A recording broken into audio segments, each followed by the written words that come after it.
Alright, what's up guys? It's currently 9 a.m. and I'm about to hit a lift. Got my pre-workout meal right here.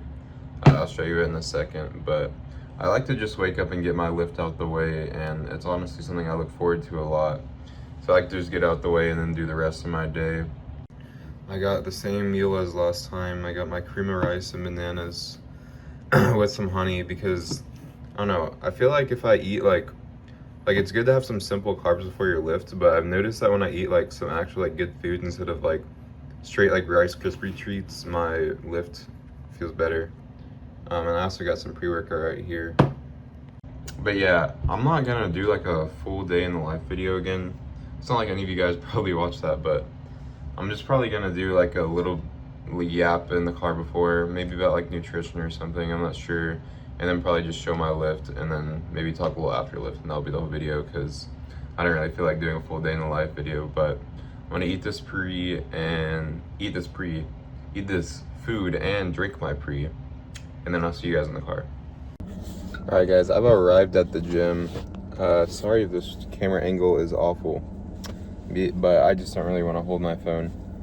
Anyways, like I kind of mentioned before, I kind of just want to talk a little bit about like nutrition and whatnot, and if you should bulk or if you should cut, how much protein should I eat, how much fat should I eat, how to optimize your diet for fat loss without even tracking calories, things like that. And a lot of it is really simple, but people just like to overcomplicate it. But anyways, let's start off with fat, protein, and carbs, okay? So year round, no matter you're bulking, you're cutting, you're maintaining, no matter what you're doing, your fats and your proteins should stay the same year round. So no matter what, year round, you're gonna wanna have like around 0.3 to 0.4 grams per pound of body weight in fats. And I'd say honestly around like 0.8 grams per pound of body weight and protein too, because any more protein than that is really just unnecessary. Now, if you're a guy that really likes to eat like a lot of meat or something and protein just makes you feel a lot more full, then sure, you could work your way up to like 1 gram per pound of body weight, 1.1 grams per pound of body weight. But really, it'd honestly at that point just be more beneficial to add more carbohydrates to your diet, because carbohydrates are what's going to give you your energy. It's going to make you feel like the most full. It's going to make you feel the best for your lifts. So unless you're like really like overweight, like let's say you're like 30-40% body fat and you're like 250 pounds, obviously you're not gonna need like 220 grams of protein or whatever the math would be on that. So at that point, maybe you could just eat like your goal weight in gram per body weight, I've kind of heard. But you just don't need a lot of protein. It's one of the most like overrated macros, and carbs are actually the most underrated macros. So that's protein and fats covered, boom. And you don't really need to pay attention to how many carbs you eat, because the rest of your macros should just be filled up with carbs. So you get your 0.3 to 0.4 gram per pound of body weight in fats, get your 0.8 grams per pound of body weight in protein, unless you're overweight like I just stated, then you maybe compensate, and you fill in the rest with carbs. So simple. Year round, that's what you should do. So if you're cutting, you're just going to be eating less carbs. If you're bulking, you're going to just be eating more carbs. Very simple. And then yeah, so now I'm going to go into like bulking and cutting. Like, oh, should I bulk or cut? It's the most common question in lifting. It's very common. My honest take and what would make you feel the happiest with your like body composition, just if you think you're overweight, if you're not happy with your physique, cut down, right? Cut down. If you're not happy with the way you look, cut down.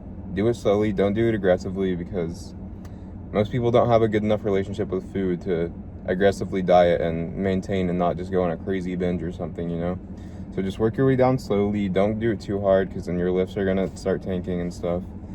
Get to a point where you're happy with, right? If you're overweight, get to a point where you look at your body composition, you're like, okay, this is much better. I promise you, if you do that, you'll be more motivated to lift. Like, you'll like the way you'll be more confident. You'll like the way you look more. And then from there, just ride it out. Just maintain, gain weight really slow if you want to. You don't need to bulk. Just eat at a maintenance calorie. Just do something that you really like. And now, I would never honestly recommend bulking for like most people. Like throwing yourself in a huge surplus. Like, I wouldn't recommend that for most people, because trust me, I've been there, done that. It only leads you to a point where you're just unhappy with your body. the only time you should really be focusing on gaining a ton of body weight is if you are like insanely skinny, like you are like skin and bone, like it's like noticeable how scrawny you are. Then yeah, throw yourself in the surplus. But even then, don't do it too fast, because you're just gonna gain more fat than you want, because you build muscle so slow. It is such a slow process, especially after like your first year lifting. Like, I think it's estimated that you gain like around 12 to 15 pounds your first year. Then after that year, it's like half. So it's like, what would that be, like 6 to 8 pounds about. And then after that, it drops off even more. It's like 3 to 4, and then it kind of just like stays around there. So you really don't need that much of a surplus. Like, let's be honest, you've been lifting for 3 years, right? You gain what? Okay, let's say you're 175. You've been lifting for 3 years. You bulk up to 195. You're fat. You're just not happy.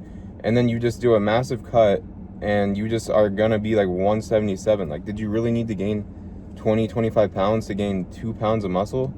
No, you didn't need to do that, right? Just gain it slow. Do not rush it. It's such a slow process. Just take your time. Now, there's honestly so much more I could go into, but another one thing I want to say is, if you're not happy with your body and you're trying to cut down, you don't necessarily need to track your calories, right? Like, so many people are in situations where it's like really hard for them to like be pinpointed on the money with their calories, just because, we have lives. We'll go out to eat every now and then. Maybe we're like freshmen in college and we eat at a dining hall. You can't exactly track. So if you're looking to lose weight, right, just be aware of what you're doing. Just consciously eat a little bit less. Make smart swap outs, Maybe stop eating a lot of rice and start eating potatoes. Stop looking at these like heavy oil foods. Stop eating like fried food and go for more grilled options. Just simple stuff like that, Don't spam a lot of sugar. Don't drink like full sugar sodas. And if you just like, let's say you eat 4 base meals a day, if you just cut all the meals down a little bit, or make those swaps I was talking about just a little bit, you will naturally lose weight. You do not need to track calories, because tracking calories like probably stresses most people out, You don't have to do that. Okay, and the last thing I want to talk about is like what kind of protein you're intaking. I don't think you need to be super niche about getting like certain types of protein in. I think if you just meet your daily intake, for 99% of people, you're fine. Now, I would say that like your micronutrients and optimizing your nutrition is maybe a little bit more important on deficit, just because you're short of energy, you're short of like minerals, there's not much compensation. But like, if you just get your body weight in protein, just eat what you want. You don't have to eat meat. Or sorry, not your body weight in protein, 0.8 grams per pound of body weight in protein. As long as you meet your protein goals, you're fine. Like, you don't have to eat meat. Like, there's a lot of days where I literally my whole protein will just be Greek yogurt, eggs, and protein powder. Like, and that's fine, I never notice any difference in muscle gain eating like that versus eating like a ton of meat, because I've been there, done that with the 200, 300 grams of protein, you know what I'm saying? But yeah, that's my take on nutrition. I could probably dive a lot more into it.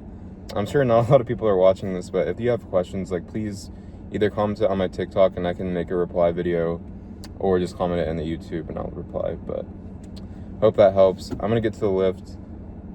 One thing I want to try and do this lift is I want to try and make sure I leave 1 rep in reserve on almost every single set. It's something I've been doing. It just makes my session feel a lot smoother. Everything, like all the weights, feel a lot smoother because I'm not like forcing stuff, and I just feel more recovered going into the next lift. So gonna eat my candy, gonna get into the lift. Let's get this shit.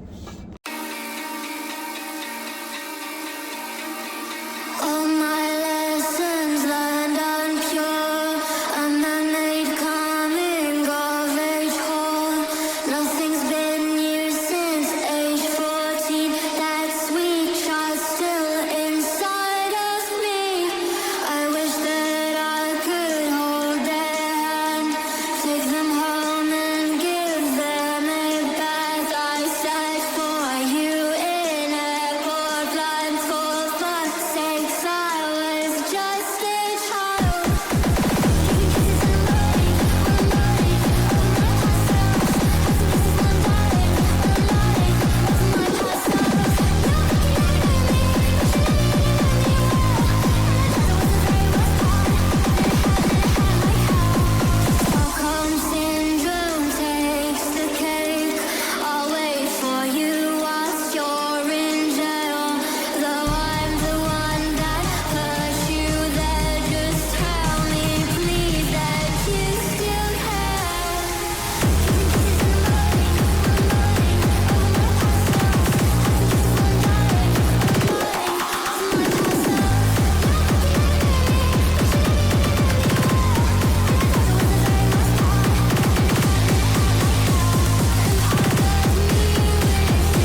Alright guys, that concludes the lift. I was looking a little bit fluffy, or like watery, I guess, and I think that's just simply due because I've eaten out the past couple days. Because the 4th of July activities, you know, life happens. But anyways, other than that, I did a pretty good job at keeping 1 to 2 reps in reserve the whole lift, I would say. Whenever I'm doing like a lift that's like really high rep, like whenever I do triceps, my elbow is like really bad, so I have to do like higher reps. And also it's just bigger weight increments on triceps. So whenever I'm doing something that's going to be like a 10 to 15 rep set, I don't really pay attention to reps in reserve as much because I notice that my progress is still fine. But other than that, I definitely did a pretty good job at keeping 1 to 2 rep in reserve. I bet you I will progress a lot better next session because I did that. And yeah, I hope you guys enjoyed. Follow me on TikTok. Yeah, peace.